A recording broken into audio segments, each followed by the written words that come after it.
Aloha! Welcome to the 20th and last episode of the 8th series of the Temple of Surf, the podcast. We will be back in 1 month time with the 9th series. Please stay tuned.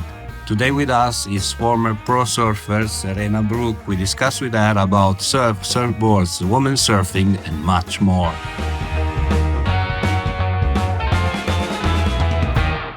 Good afternoon, Serena. Welcome to the show. Where are you today?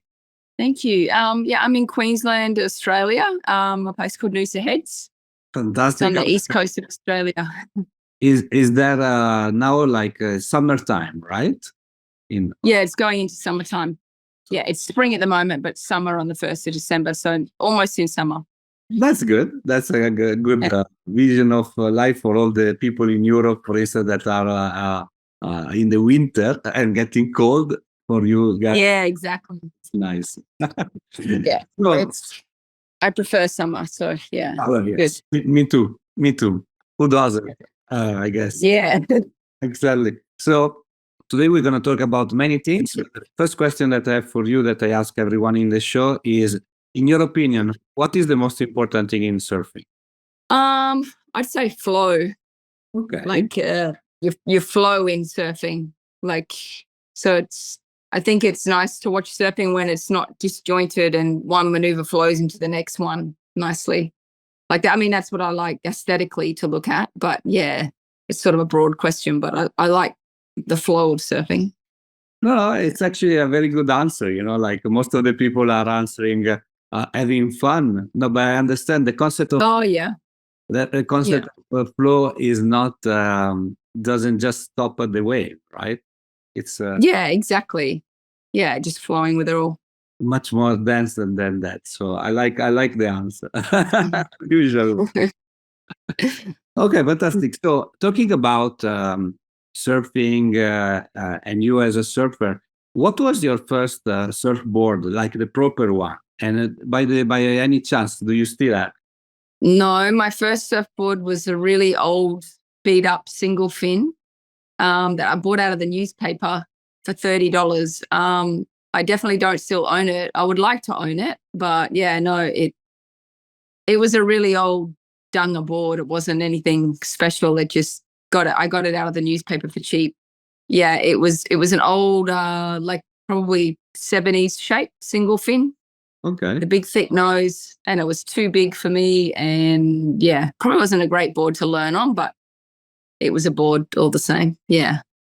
I guess for maybe some lucky people, like the first board is the perfect board, but we all learned that maybe the first board was just like whatever we got from our cousins or cheap. Yeah.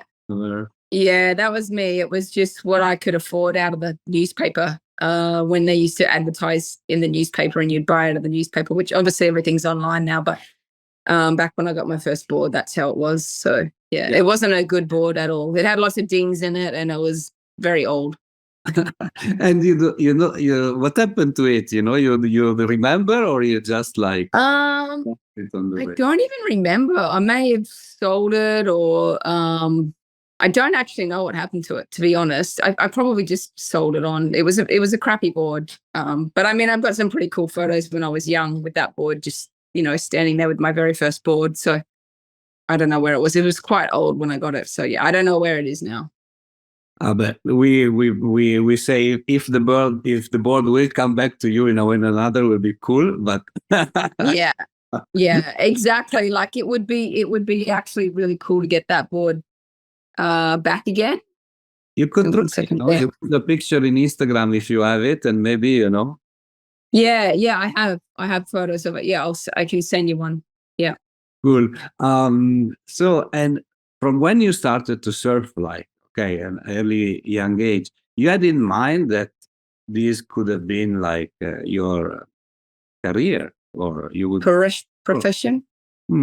Yeah, I started surfing around 14, and by the time I was 16 years old, I knew I want to join the pro tour. That's what I want to do. I want to be a pro surfer. Like I've already started, I was already competing and envisioning that was what I wanted to do in life, surf for a living and compete and travel around the world.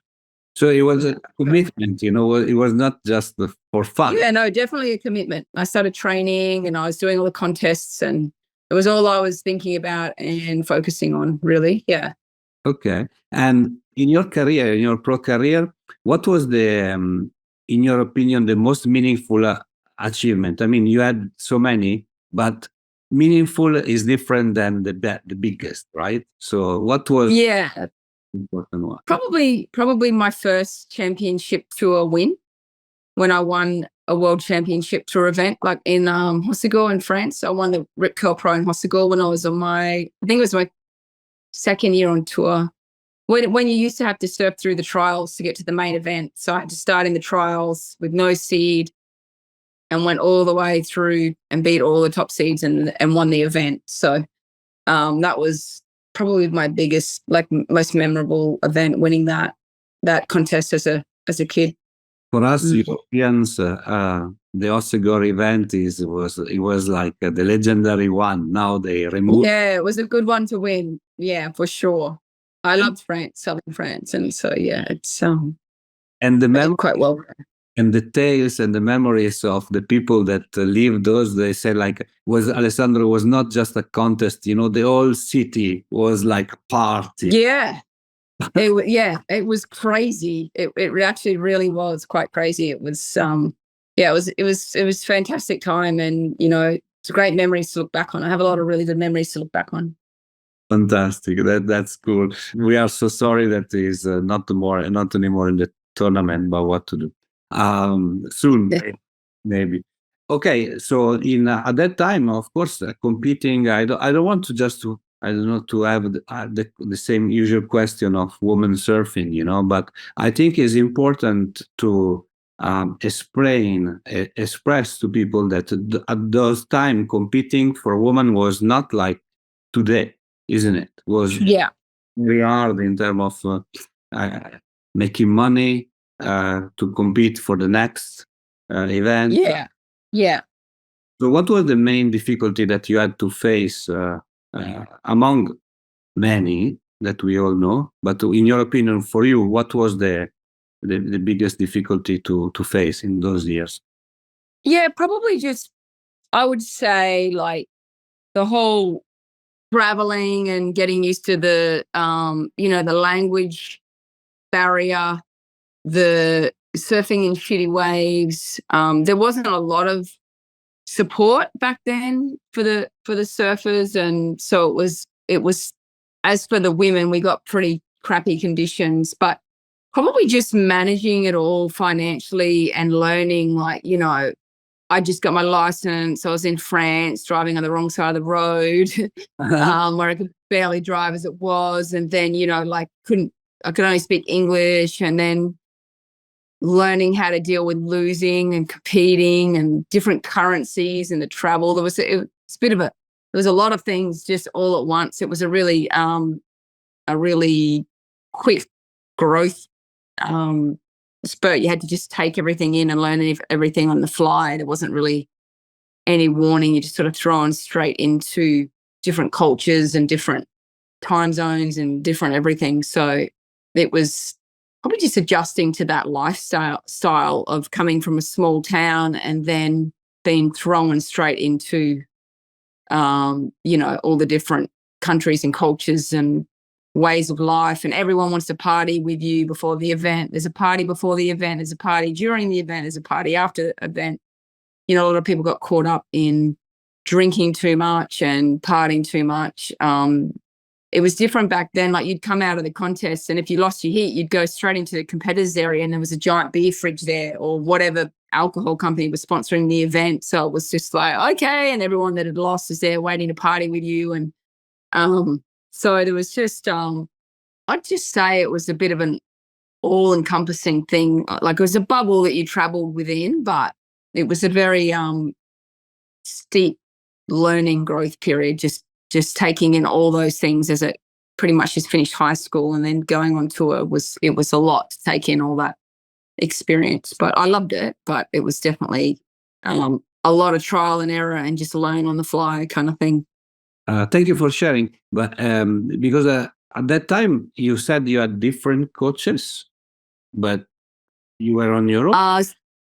Sponsors. Yeah, no, I only had one coach all throughout my career who he only came to one or two events. It wasn't really a thing where everyone traveled with their coaches back then. A lot of times people's partners would be their coaches and they would travel with them. But I only took my coach to like Tahiti for the Chopu event one year. And then a couple of the Australian events he came to. But I didn't really have a coach on tour. You know, it was very different to how it is now. Not a lot of people had coaches. Some people did, but it wasn't common to travel with a coach or anything like that like it is now. People couldn't afford to pay a coach back then a lot of the times to travel with them. And yeah. Exactly. So basically you were all young and let's say unexperienced of the world, let's say. Great surfer, unexperienced of the world. And you had to do everything by yourself without having a guide or a person that would give you. Yeah, sometimes you would have a team manager in that country that would depending on your sponsors. Like I was sponsored by Rusty my first or second year on tour, and so I would bring my other friends with me and be like, oh, you can come and stay at the Rusty house because, you know, you don't have anywhere to stay and we're in Europe or whatever. But I was pretty lucky because I did have some team houses to stay at, and sometimes you'd get like I had John Satu. He was the Dragon eyewear rep when I first stayed in Hossegor and I won that event. So he sort of helped me over there at that period of time. But sometimes he did and sometimes he didn't. And we had like 12 championship tour events. So there was a lot of events happening. You know, we had 3 in Australia. You had like the Coke Classic, you had Bells Beach, and you had the Gold Coast event. And then you'd have 2 in Japan. And then you go to Brazil, then you go to Portugal, then you go to Africa, then you go to Fiji, then you go to Tahiti. It went on and on. Yeah, there was a lot. Brazil and then 3 in Hawaii. Like there was a lot. And the 3 in France, there was just a lot of events. So it was a real whirlwind. And then in between that, fitting in photo trips. You know, sponsors would send you on photo trips, you know, Indo boat trips and things like that. So then you had that stuff in between also. So there was a lot of traveling back then, much more than there is now for the events. Yes, definitely, because the rules have changed and now you compete in your own area. It's better for the time. Yeah. And at that time, there were no Olympics, of course. And I mean, there was Olympics, but surf was not in the Olympic game. Do you have any regret that you wouldn't, because at your level, you would have for sure participated at the Olympics. Do you have any regret? Yeah.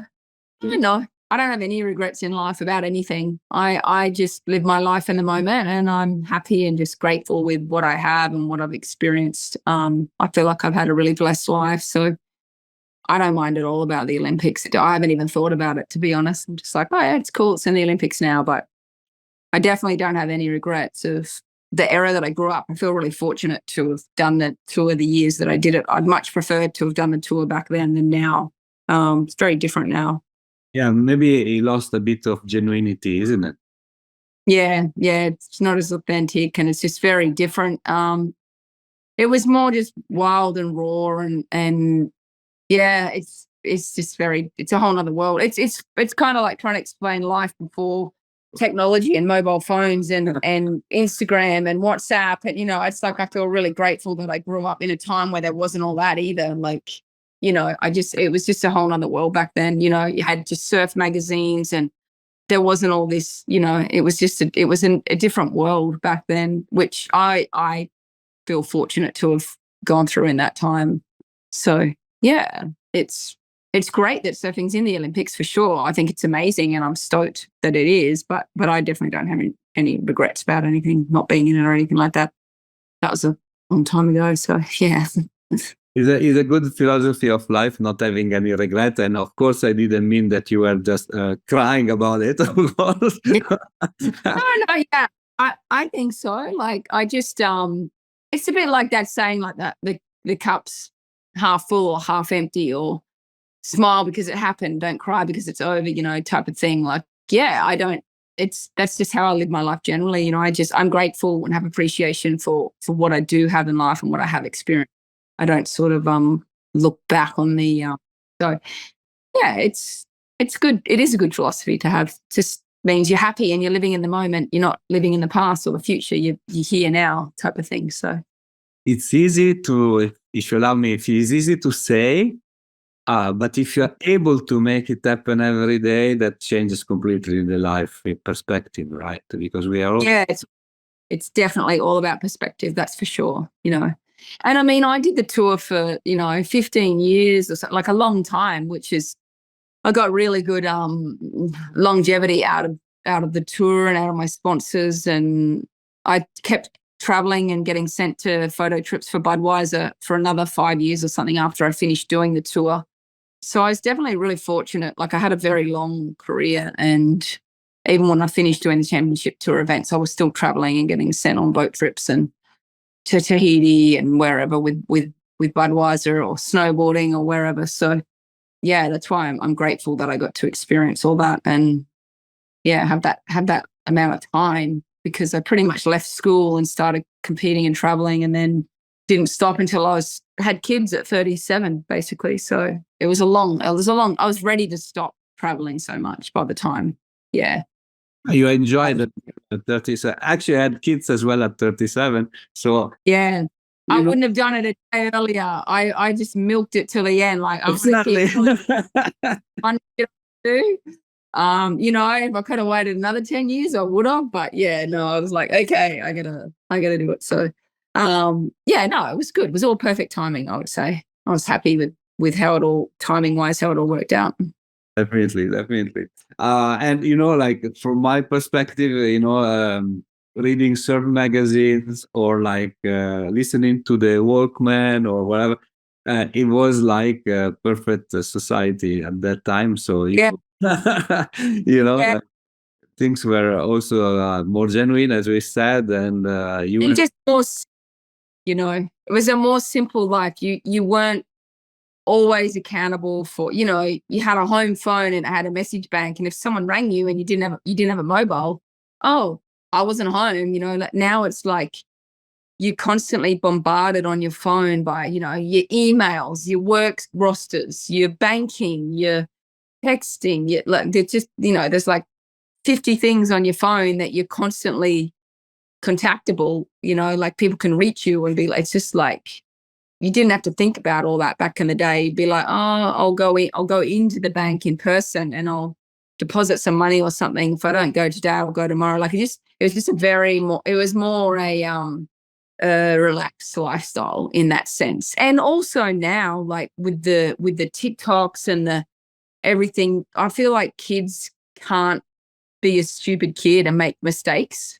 Like, if there was all this, everyone getting recorded and everyone being accountable for everything. And, when you're a kid, you do dumb shit. You go, you get drunk, you fuck up, and that's it. Let's just go, oh, that person's an idiot. They're a kid. But now it's like someone's recording that and putting it online, and you get sponsored by, dropped by your sponsors, or everything's ruined because you've just been a silly, immature kid and you made a mistake, and then you've got to live with that forever. I just feel like everything's so much more, I don't know. It was just more free and easy back in the day to just be yourself and not, have to worry about any of that stuff.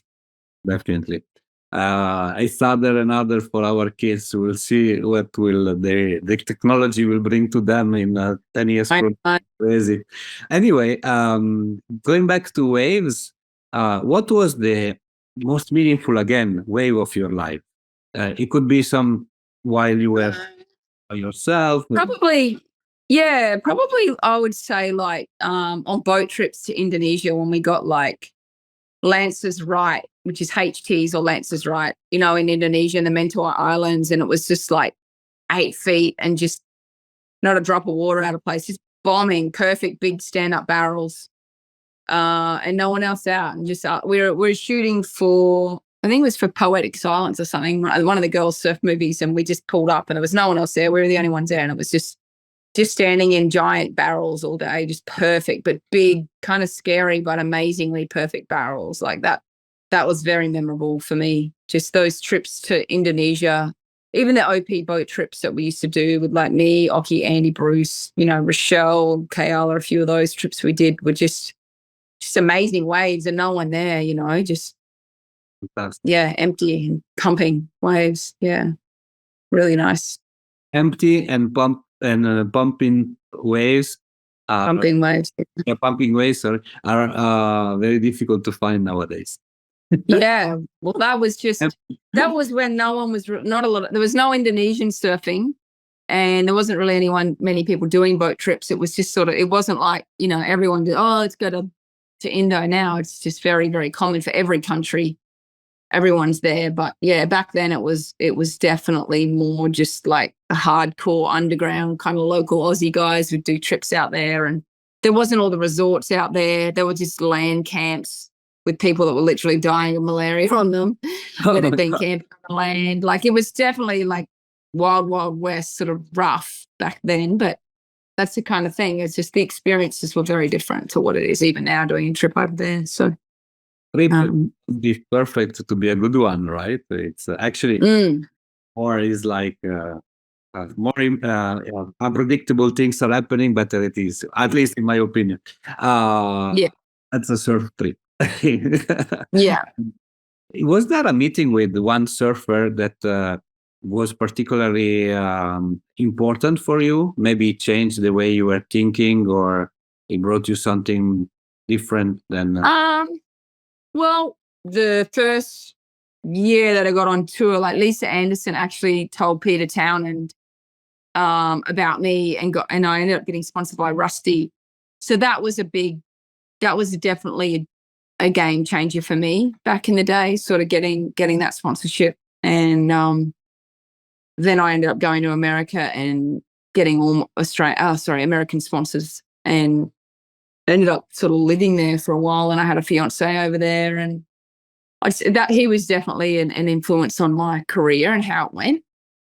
Peter Townend. And then there was so many other people that influenced me in my life in surfing. I met, I had a lot of really good friends and people, that made impressions on me that were positive. Okay, but definitely anyway, the legend, if we think about that, and today, it's fantastic how short is the life of surfing, if we want to say.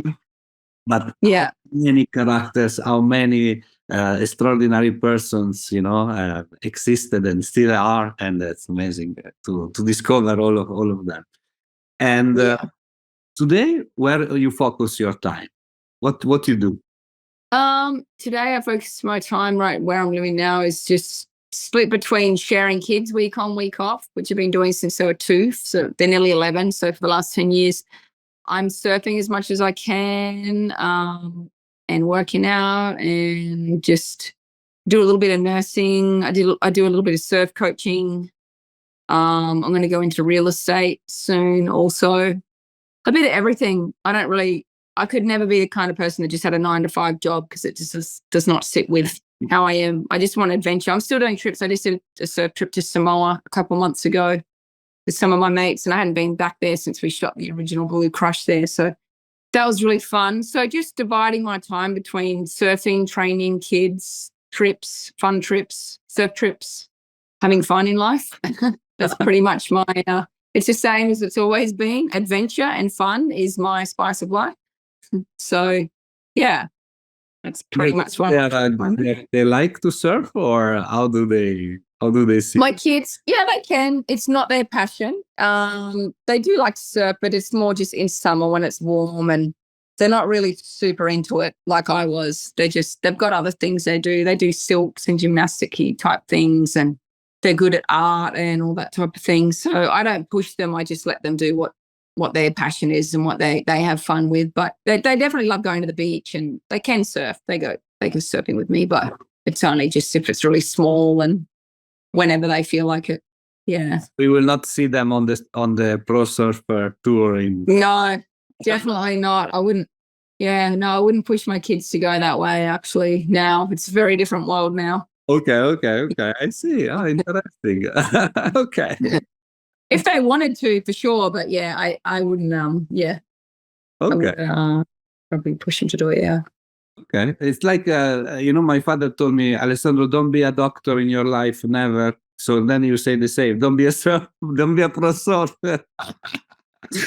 Yeah, I mean, like if they wanted to, it's so different now. It's it's hard now, really hard. Like if they want to be a pro surfer, because there's so many people surfing, and the kids they're starting them in contests in under sixes, like it's crazy. It's it's just a dime a dozen now. There's so many people trying to make it in surfing, and it's just a different world now. It's all about social media and followers and all that. Like, it's just a whole nother world.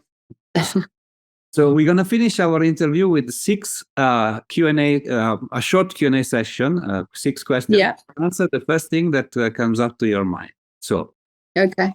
the best surfboard that you ever rode? Was a Rick Hammond Rusty surfboard, which I won a lot of contests on. Favorite shaper of all time? Chris Garrett. Personal question, favorite song or kind of music? I like Kate Bush, Running Up That Hill. That's one of my all-time favorite songs from way back when I was a kid. There's remixes of it. Favorite surf spot? Jeffreys Bay. Okay, nice. Yeah. Favorite woman surfer of all time? Or man, it's up to you. It's a hard one.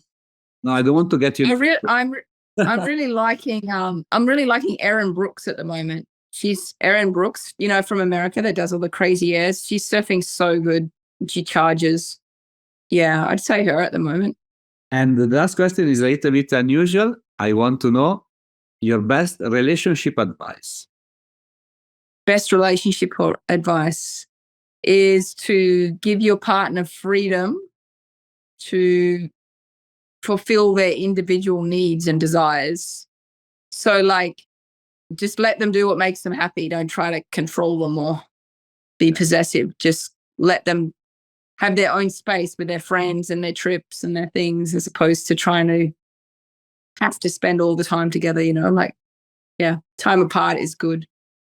Sometimes we want to spend as much time as possible, but we need also to understand that freedom is important as a human being to express our own self, right? So yeah, exactly. I mean, of course, we all want to spend as much time as we can with our partners, but we've also got to let them live their desires and their passions and give them the space to do that. I guess it's like if the wife wanted to go surfing and the husband played golf and loved golf, and then it's just allowing them each other to have that time and space and not be jealous or possessive or insecure about it or whatever. Insecurity is a massive turn off, I think. Definitely. Cool. Thank you so much for being with me on the show, and I look forward. No problem. Soon. Okay, no problems at all. Thank you. Oh, bye. Thank you. Bye.